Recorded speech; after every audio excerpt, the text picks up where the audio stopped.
How's it going, everyone? This is Spine Gaming Connoisseur, and welcome back to another video of Let's Play Mortal Online 2 Beta. Okay, so today we are running 0.1.6.23. This is the I think the second or third hotfix, and so the major patch, what I would call the mega patch, is 0.1.6.13. So I'll put a link in the description below for the latest patch version.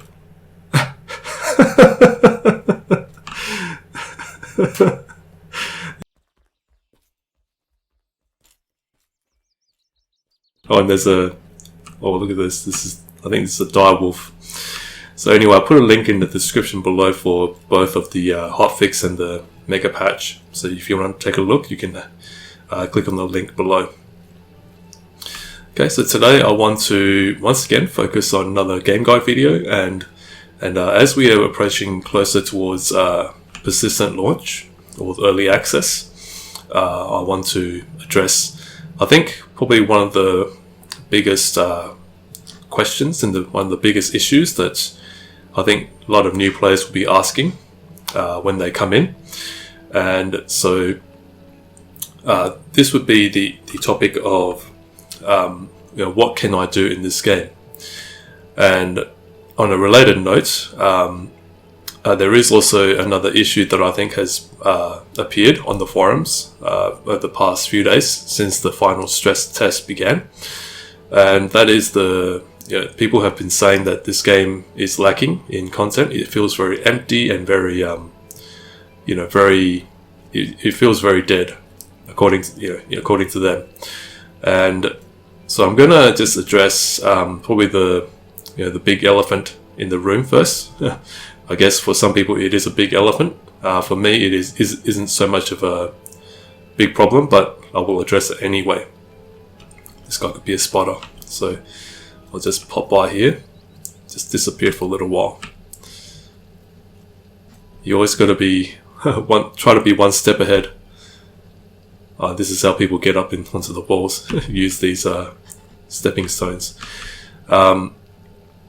So with people saying that the game feels dead, I can definitely see where they're coming from, because I personally feel that the game needs a lot more ambient wildlife, even if it's just wildlife that you can't interact with. Although personally for me, I would want everything to be interactable, including insects, civilian NPCs, and a lot of other plants. I think SV said somewhere that they're planning to make everything, all the plants and all the trees and all the flowers, gatherable or interactable in some way. However, that is not the case right now. So hopefully in the not too distant future, SV will work on that, because that is something that I would like to see. And so yes, I can definitely see why some people feel that the game feels a bit too lacking content, because if you step out into the world, you're greeted by maybe pigs and maybe the wolf and maybe the bandit, but that's hardly enough for a game this big. I feel that the game needs a lot more smaller creatures like the weasel, the mouse, and you need stray dogs, stray cats, and all kinds of... Okay, I don't know what this guy wants. Don't know what he's doing.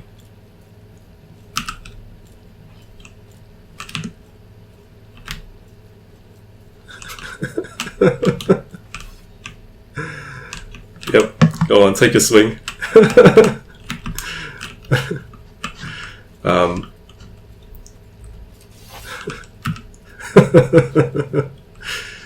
But yeah, I do think that the game needs a lot more, a lot of small things, small wildlife and insects, and all these other things that I feel would make this game a lot more lively and a lot more immersive. So I partially agree with people who have said that the game needs a lot more content, and also I agree that it needs more dungeons, needs more rewarding PvE, bosses and all that kind of thing.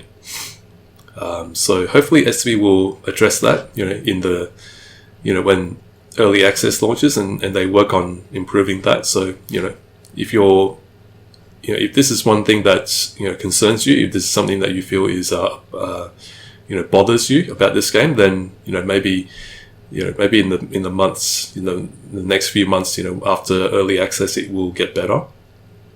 So with that out of the way, I want to talk a little bit about, what can you do in this game? So actually, this game doesn't really give you content in the way that you would normally expect in a, in a theme park MMORPG like World of Warcraft. If you imagine, that guy's still there. It's a bit of a bother. I'm gonna have to try and sneak out quietly. Hopefully he hasn't seen me. You got to watch out for people like this. I'm not saying that he's a spotter, but you never know. Okay, so if you can liken, if you liken MMORPG to a sandpit, a theme park would be, kind of like all the sandcastles already built for you. You just have to play with it, and everyone else that comes along just plays with it in the same way that you did. Maybe in a slightly different way, but more or less you're all playing with the same sandcastles that have already been built for you. But in a sandbox MMORPG, it's completely different. The sandpit just gives you a whole bunch of sand and a whole bunch of shovels and tools and whatever, and you go and make your own sandcastle or make whatever it is that you feel like. So that is the difference. And okay, I'm hoping I won't get killed by a wolf or something. I want to go and see whether I can tame a horse somewhere. Hopefully I won't get accosted by another player. I've got some bad memories of that in the not too distant past. I think there's a player there. Okay, could be a spotter as well.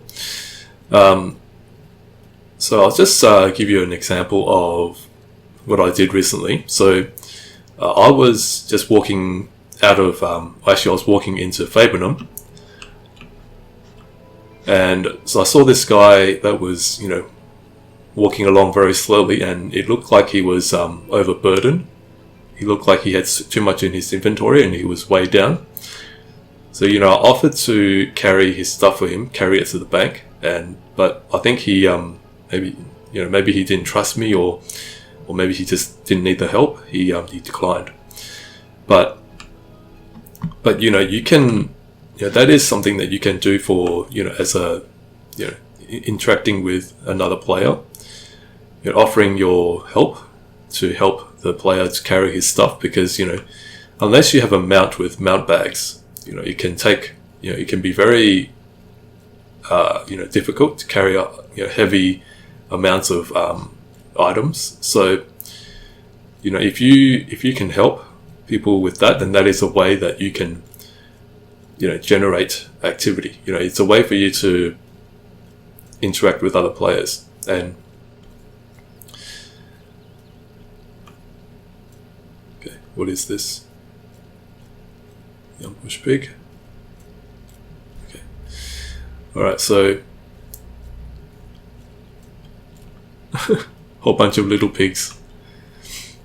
And so so that is an example of how you as a player can create some sort of interaction with another player.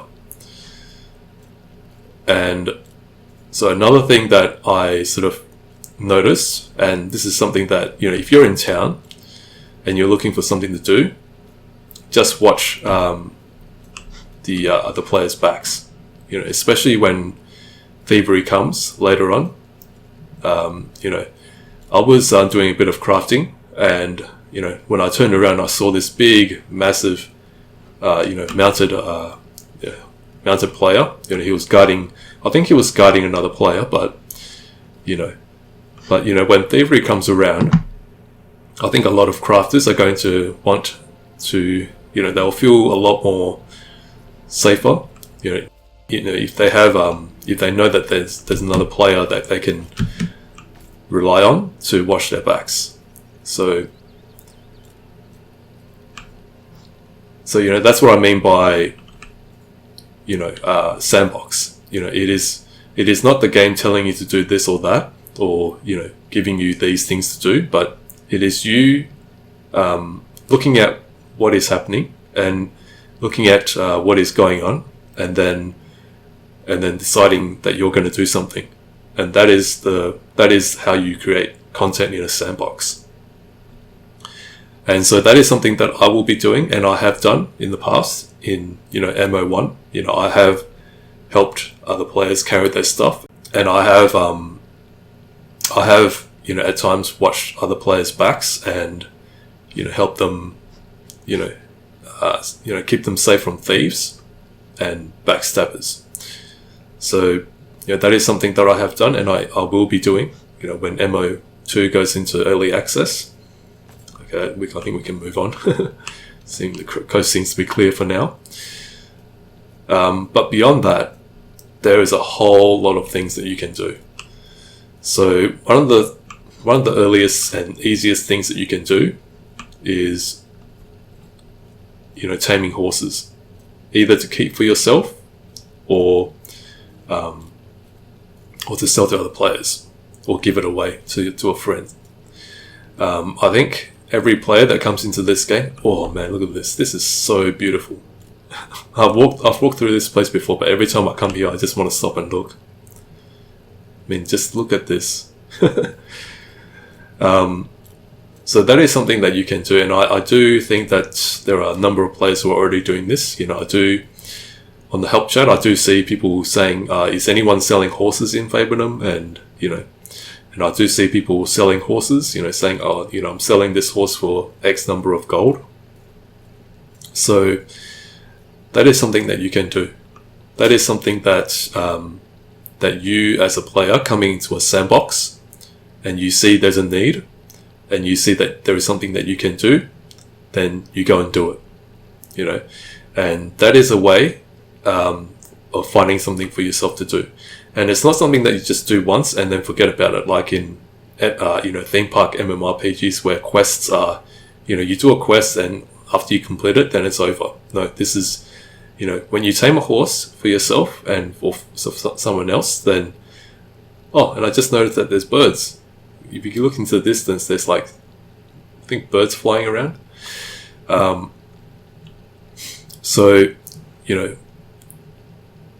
as with everything else in this game, things are, easily lost, but, easily replaceable, at least for the vast majority of, low-end gear and low-end items. And mounts would be, I would say, reasonably low to medium end, depending on how you value them. So taming horses and keeping it for yourself or giving it to other players or selling them is something that it's a never-ending industry. So there'll be other players doing the same thing, and you'll be competing with them. So that is how you generate this sort of competition and an industry, a market. So if you can see where I'm going with this, it's not you coming in and saying what's there to do, but rather I want to turn the question back to you. What do you want to do, or what can you do? If there's something that you can do, if there's something that you can contribute to the economy, to the community and economy, then that is something that for you to do, and it is up to you to figure out what that thing is, and then go ahead and do it. And you can be sure that anything that you can produce, it will be of value to somebody. And likewise, if you're an explorer and you manage to locate, you figure out the location of all the different towns that are out there in this world, then you can lead other players to those towns, because not everyone coming in or not everyone who plays this game is going to know where every town is. So, if you are someone that knows your way around, then you will be able to provide your services as a guide, and you will be able to help other players get to where they need to go safely. I know that there is a lot more wildlife now in the game, and many of them are dangerous. So if you can provide that service, then you could potentially make a name for yourself. And same thing with crafting. If you, let's say, let me just show you. So let's say you're a crafter, like all this gear I just crafted for myself. If you wanted to, you can make a name for yourself by becoming a master armor smith or weaponsmith. Because in this game, you can not only put your name on the gear that you make, but you can name them. So let me show you by example. So instead of this being called Gendremic Guard Right Arm, you can call it the you can call it Legionary Guard Right Arm or something, whatever you want to call it. And so if you're good at what you do, then pretty soon, if you live at, let's say, Fabernum, then the word will get around that there is a player in Fabernum that makes really, really good armor, and you'll see people coming to Fabernum just to buy your armor. So that is something that you can do. And also, this game having local banking and PvP anywhere, anytime, and full looting means that let me just get across from here. It means that players are going to look for armed escort guards to protect them as they travel from one place to another in the wild. So if you can, I'm pretty sure that players are not just going to hire one or two, but they're going to hire like a small private army, mercenaries, to guard them, to protect them while they're en route. So you can enlist yourself for that and protect your friends and merchants that you're friendly with. And just bear in mind, like I mentioned in one of my earlier game guide videos,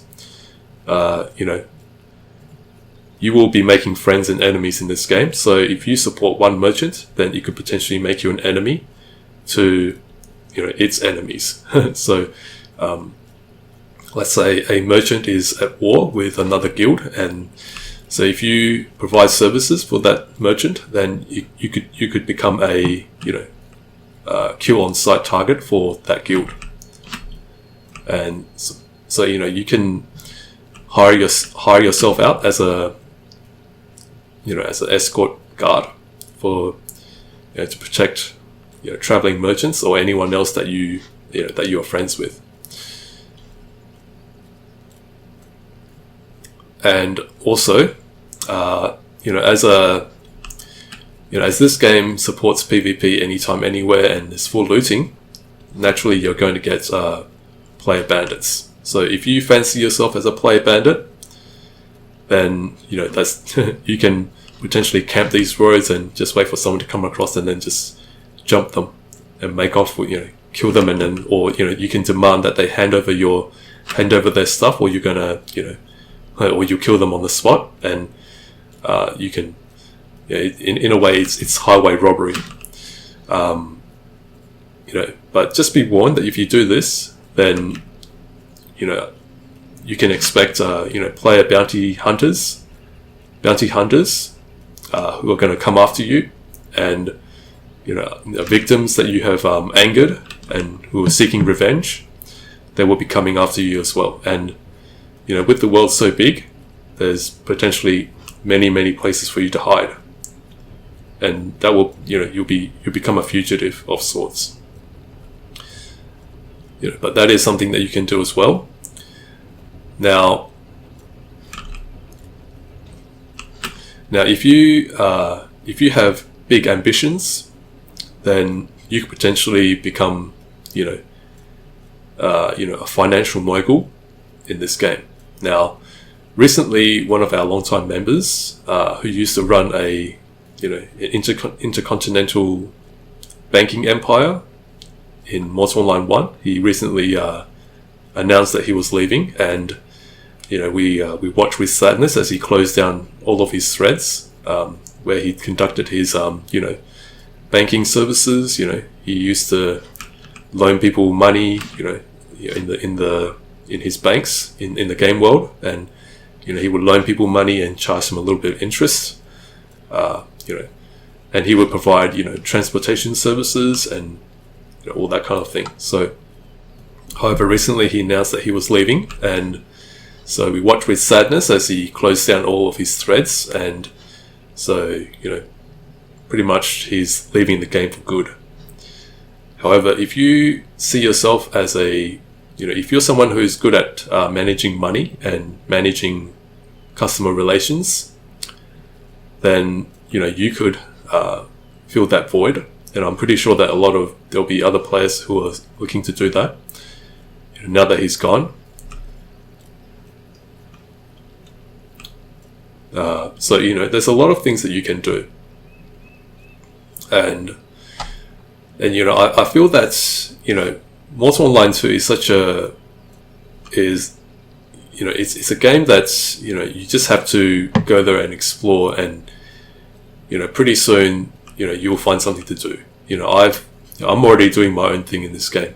I'm already sort of figuring out what my skills are going to be, and what I'm going to provide, what I'm going to be doing when the game goes into early access. So like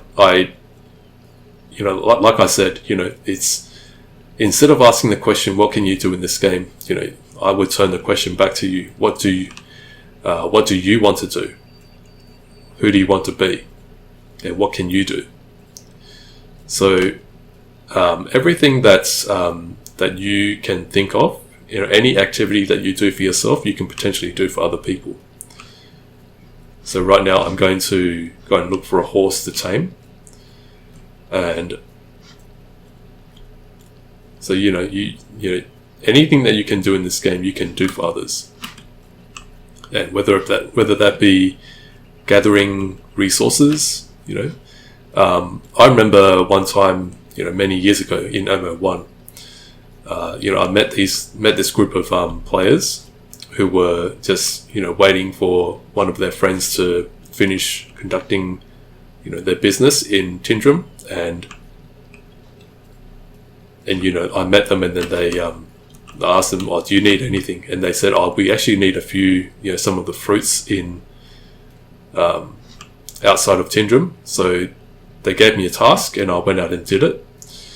I gathered some of the fruits outside of Tindrum, and gave it to them. And for me, that was a lot of fun, because it's not the same as if you were doing it for an NPC. If you were gathering it for an NPC, it's it would be dead boring for me. But because I'm doing it for a real player, a real person, it really becomes a whole different story. It becomes something that it becomes a mission for yourself. You see it as something that you want to achieve and fulfill. So if you get what I'm trying to say, this game, it might look empty and it might look a bit dead, but the tools are all there. All the tools are there for you to use, and all you need is the will and the creative ideas to do it. Oh, there we go. I think that's a horse. Okay. All right. So hopefully I'm right. Hopefully this is a. Okay. I know that this area, it's very easy for you to be jumped by creatures. So. All right. Come to Papa. Sick horse. Okay. All right.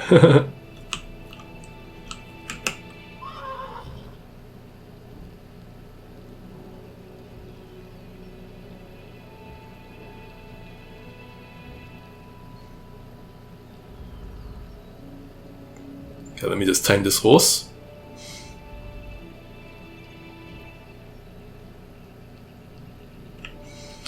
Okay, Right, let me just bring it back so I can feed it. In hindsight, I should have brought horse food, but yeah. Maybe I'll have a look and see whether there's any plants I can pick.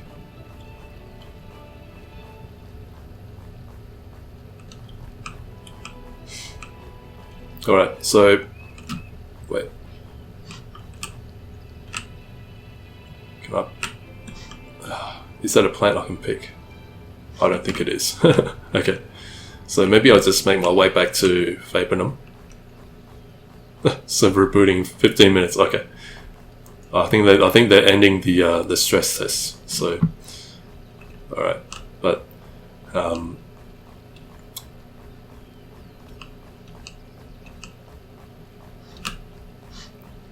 okay. So maybe I'll just make my way back to town.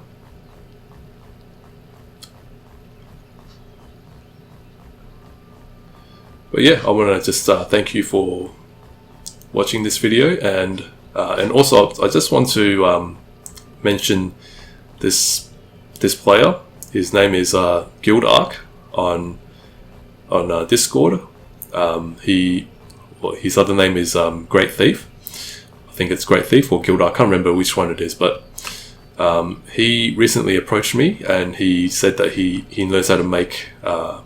He's got a guide on potion making, and so he, I just want to give a shout out to him. Now he has, given me access to his guide. Now the guide is very, very long, and potion making is probably one of those very tightly guarded secrets, and not many people know how it works, and it's actually a lot more complicated than making steel bars. If you see my game guide video on making steel, you can see how complex it can be. There's a lot of mathematical formulas involved and ratios and all that kind of thing. But potion making, this takes it to a whole another level. I read that guide on potion making, and I'm still just I still have no idea how to make a proper potion. I remember making a potion that healed me for 1 health point per tick.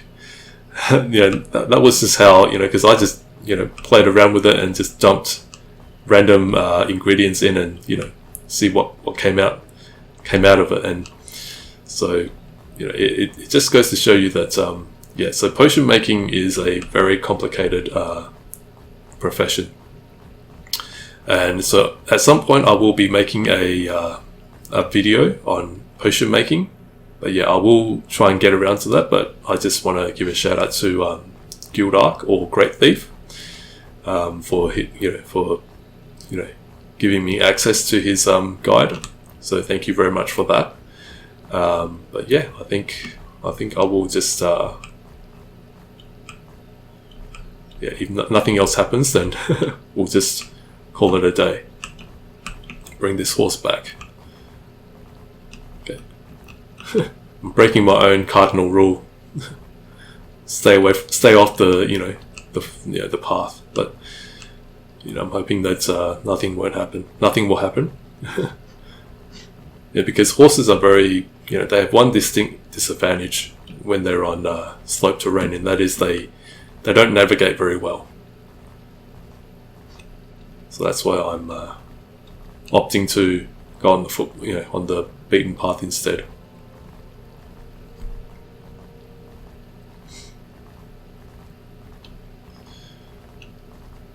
But yeah, hope that what I've explained in this video makes sense to you. That you understand that it is not the game telling you what to do and where to go and all that kind of thing, but it is you seeing what is out there and seeing how you can contribute and how you can do something and make something for yourself, make a name for yourself. So, alright, I'll just get it to my bank so I can feed it. Okay.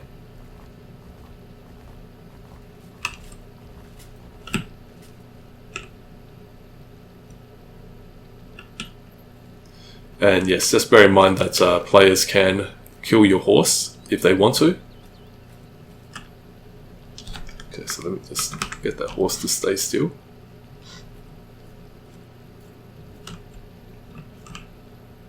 Let me just feed my horse. And feed him cabbages. You can also feed them carrots, I think. I'm not too sure. Oh, no.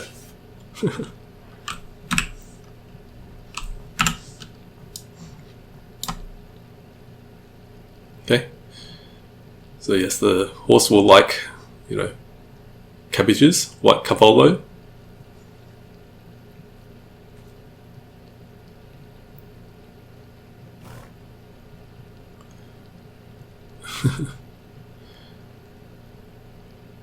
And I'll show you where you can get the cavolos.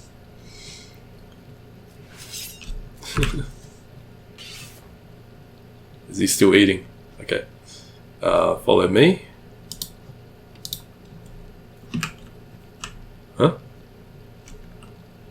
Follow. Alright, so let me just show you where you can get carrots and cabbages.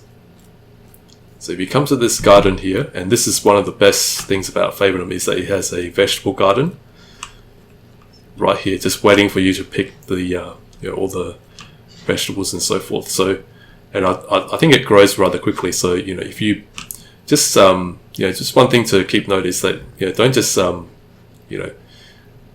you want to pick.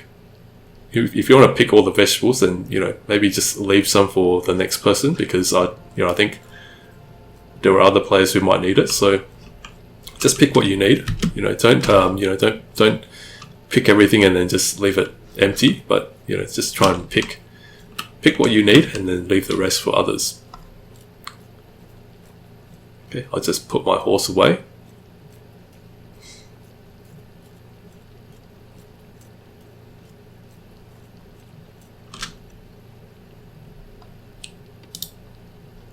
Alright, so I think this is where I'll leave it. So thank you very much for joining me today, and I hope that you enjoyed this video and hope that you found it helpful.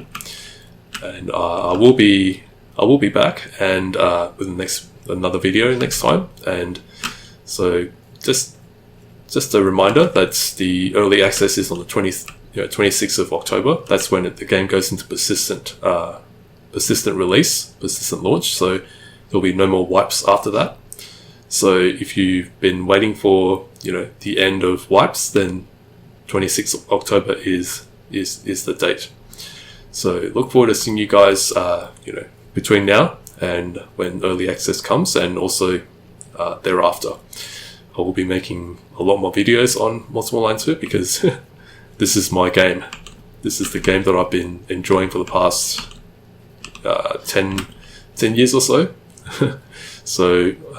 So yeah, look forward to seeing you guys in future videos. But for now, thank you for watching, and please do remember to like, comment, subscribe, and share this video. So thank you for watching. This is Fine Gaming Connoisseur. Take care and have a good day.